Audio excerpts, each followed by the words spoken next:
The Will of Loneliness by Radclyffe, read by JayRaams. Chapter 26. Like a river that has gradually risen to flood until it sweeps everything before it, so now events rose and gathered in strength towards their inevitable conclusion. At the end of May, Ralph must go to his mother, who was said to be dying at her house in Brighton.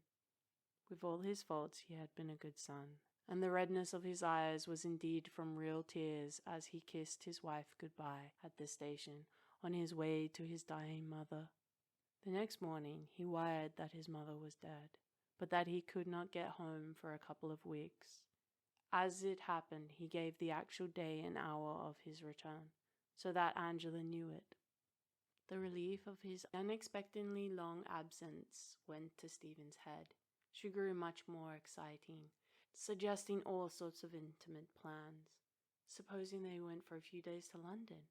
Supposing they motored to Simonyat and stayed at the little hotel by the river? They might even push on to Avogravy, and from there motor up and explore the Black Mountains. Why not? It was glorious weather. "Angela, please come away with me, darling. Just for a few days. We've never done it, and I've longed to so often. You can't refuse. There's nothing on earth to prevent you from coming." But Angela would not make up her mind. She seemed suddenly anxious about her husband. "Poor devil. He was awfully fond of his mother. I oughtn't to go. It would look so heartless with the old woman dead and Ralph so unhappy." Stephen said bitterly, "What about me? Do you think I'm never unhappy?" So the time slipped by in heartache and quarrels, for Stephen's taut nerves were like spurs to her temper. She stormed and reproached in her dire disappointment. "You've pretended that you love me, and yet won't come, and I have waited so long. Oh my God, how have I waited? But you're utterly cruel, and I asked for so little, just to have you with me for a few days and nights, just to sleep with you in my arms, just to feel you beside me when I wake up in the morning. I want to open my eyes and see your face, as though we belonged to each other. Angela, I swear I won't torment you. We'd be just as we are now, if that's what you are afraid of. You must know, after all these months, that you can trust me." But Angela's lips refused. "No, Stephen, I'm sorry, but I'd rather not come." Then Stephen would feel that life was past bearing, and sometimes she must ride rather wildly for miles. Now on Rafferty, now on Sir Philip's young chestnut. All alone she would ride in the early mornings, getting up from a sleepless night, unrested, yet terribly alive because of those nerves that tortured her luckless body. She would get back to Malton still unable to rest, and a little later would order the motor and drive herself across to the Grange, where Angela would usually be dreading her coming. Her reaction would be cold. "I'm fairly busy, Stephen. I must pay off all these bills before Ralph gets home." Or, "I've got a foul headache, so don't scold me this morning. I think if you did that, I just couldn't bear it." Stephen would flinch as though struck in the face. She might even turn around and go back to Malton. Came the last precious day before Ralph's return, and that day they did spend quite pleasantly together, for Angela seemed bent upon soothing. She went out of her way to be gentle to Stephen, and Stephen, quick as always to respond, was very gentle in her turn. But after they had dined in the little herb garden, taking advantage of the hot, still weather, Angela developed one of her headaches. "Oh, my Stephen. Oh, darling, my head's too awful. It must be the thunder. It's been coming on all day. What a perfectly damnable thing to happen, on our last evening too. But I know this kind well. I'll just have to give in and go to my bed. I'll take a cachet and then try to sleep. So don't ring me up when you get back to Moulton. Come tomorrow, come early. I'm so miserable, darling, when I think that this is our last peaceful evening. I know, but are you all right to be left? Yes, of course. All I need is to get some sleep. You won't worry, will you? Promise, my Stephen. Stephen hesitated. Quite suddenly, Angela was looking very ill, and her hands were like ice. Swear you'll telephone to me if you can't get to sleep. Then I'll come back at once. Yes, but don't do that, will you? Unless I ring up. I should hear you, of course, and that would wake me up and start my head throbbing. Then, as though impelled in spite of herself by the girl's strange actions, she lifted her face. Kiss me. Oh God, Stephen. I love you so much, whispered Stephen. It was past 10 o'clock when she got back to Moulton. Has Angela Crosby rung up? She inquired of Puddle, who appeared to have been waiting in the hall. No, she hasn't, snapped Puddle, who was getting to the stage when she hated the mere name of Angela Crosby. Then she added, You look like nothing on earth. In your place, I'd go to bed at once, Stephen. You go to bed, Puddle, if you're tired. Where's Mother? In her bath. For heaven's sakes, do come to bed. I can't bear to see you looking as you do these days. I'm all right. No, you're not. You're all wrong. Go and look at your face. I don't very much want to. It doesn't attract me, smiled Stephen. So Puddle went angrily up to her room, leaving Stephen to sit with a book in the hall near the telephone bell, in case Angela should ring, and there, like the faithful creature she was, she must sit on all through the night, patiently waiting.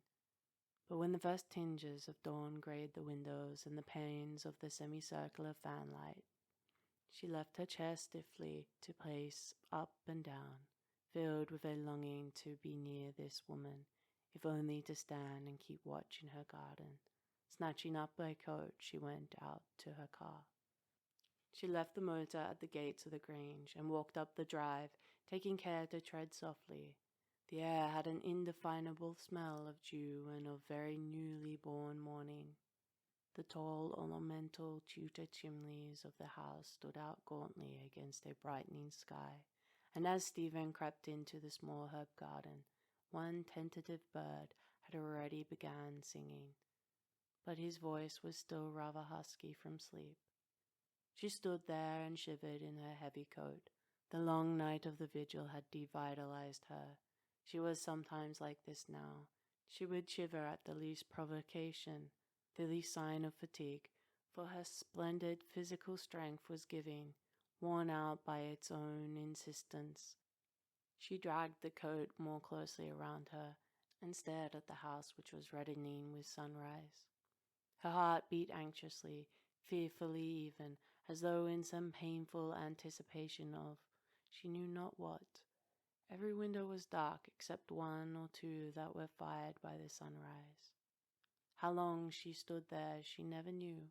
It might have been moments, it might have been a lifetime, and then suddenly there was something that moved.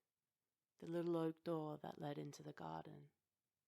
It moved cautiously, opening inch by inch until at last it was standing wide open, and Stephen saw a man and a woman who turned to clasp as though neither of them could endure to be parted from the arms of the other. And as they clung there together and kissed, they swayed unsteadily, drunk with loving. Then, as sometimes happens in moments of great anguish, Stephen could only remember the grotesque. She could only remember a plump-bosomed housemaid in the arms of a coarsely amorous footman, and she laughed like a creature demented, laughed and laughed until she must grasp for breath and spit blood from her tongue, which had somehow got bitten in her efforts to stop her hysterical laughing. And some of the blood remained on her chin, jerked there by the agonized laughter. Pale as death, Roger A. Trim stared out into the garden, and his tiny moustache looked quite black, like an ink stain smeared above his tremulous mouth by some careless schoolboy's fingers. And now Angela's voice came to Stephen, but faintly. She was saying something. What was she saying? It sounded absurdly as though it were a prayer. Christ! And sharply, razor sharp, it sounded as it cut through the air. You! Stephen! The laughter died abruptly away as Stephen turned and walked out of the garden and down the short drive that led to the gates of the Grange, where the motor was waiting. Her face was a mask, quiet, without expression. She moved stiffly, yet with a curious precision, and she swung up the handle and started the powerful engine without any apparent effort. She drove at great speeds, but with accurate judgment, for now her mind felt as clear as spring water, and yet there were strange little gaps in her mind. She had not the least idea where she was going. Every road for miles around Upton was familiar, yet she had not the least idea where she was going, nor did she know how long she drove, nor when she stopped to procure fresh petrol. The sun rose high and hot in the heavens. It beat down upon her without warming her coldness, for always she had the sense of a dead thing that lay close against her heart and oppressed it. A corpse. She was carrying a corpse about with her. Was it the corpse of her love for Angela? If so, that love was more terrible dead. Oh, far more terrible dead than living. The first stars were shining, but yet very faintly, when she found herself driving through the gates of Morton. Heard Puddle's voice calling, "Wait a minute, stop, Stephen." Saw Puddle bearing her way in the drive, a tiny yet doubtless figure. She pulled up with a jerk. "What's the matter? What is it?" "Where have you been?" "I don't know, Puddle." But Puddle had clambered in beside her. "Listen, Stephen," and now she was talking very fast. "Listen, Stephen, is it Angela Crosby? It is. I can see the thing in your face. My God, what has that woman done to you, Stephen?" Then Stephen, in spite of the corpse against her heart, or perhaps because of it, defended the woman. "She's done nothing at all. It's all my fault. But you wouldn't understand. I got very angry, and then I laughed and couldn't stop laughing." "Steady, go steady." She was telling too much. "No, it wasn't that exactly. Oh, you know my vile temper. It's always going off at half-cocked for nothing. Well, then, I just drove around and around the country until I cooled down. I'm sorry, Puddle. I ought to have rung up. Of course, you've been anxious." Puddle gripped her arm. "Stephen, listen, it's your mother. She thinks that you started quite early for Worcestershire." "I lied. I've been nearly distracted, child. If you hadn't come soon, I would have had to tell her that I didn't know where you were. You must never go off without a word like this again. But I do understand. Oh, I do indeed, Stephen." But Stephen shook her head. "No, my dear, you couldn't, and I'd rather not tell you, Puddle." "Some day you must tell me," said Puddle. Because I do understand, Stephen."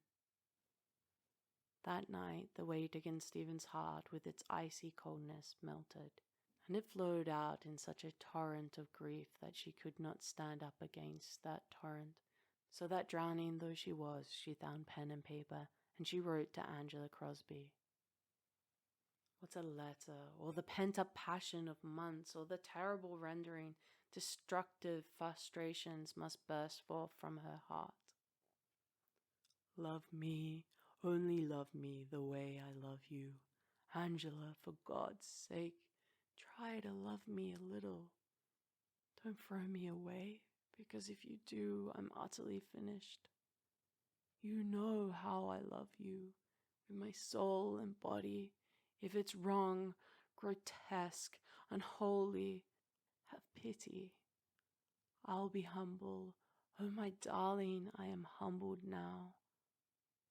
I am just a poor, heartbroken freak of a creature who loves you and needs you much more than its life, because life's worse than death.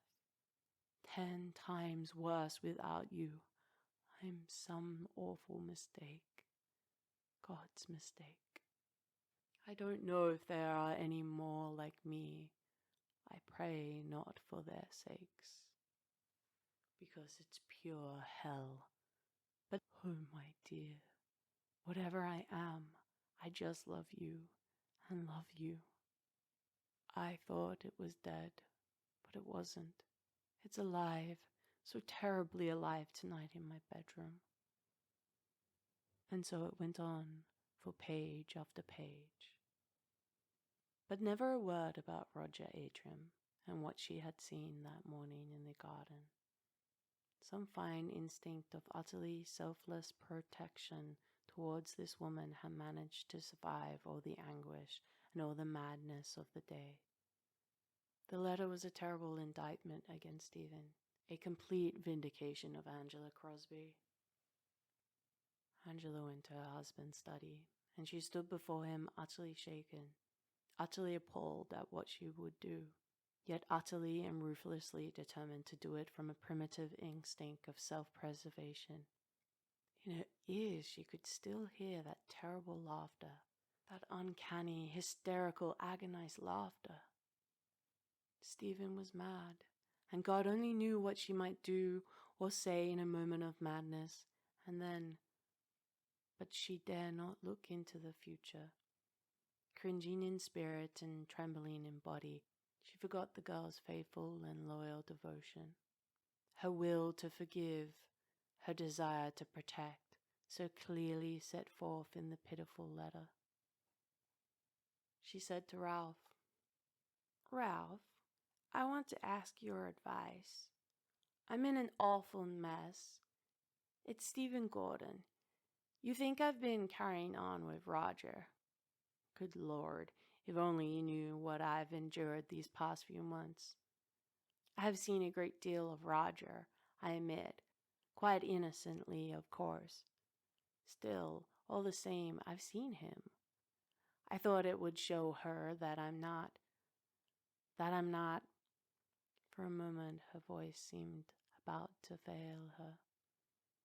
Then she went on quite firmly. That I'm not a pervert, that I'm not that sort of degenerate creature." He sprang up. "What?" he bellowed. "Yes, I know, it's too awful. I ought to have asked your advice about it, but I really did like the girl at first, and after that, well, I set out to reform her. Oh, I know I've been crazy, worse than crazy if you like. It was hopeless right from the very beginning. If I'd only known more about that sort of thing, I would have come to you at once. But I'd never met it. She was our neighbor, too, which made it more awkward. And not only that, her position in the country. Oh, Ralph, you must help me. I'm completely bewildered. How on earth does one answer this sort of thing? It's quite mad.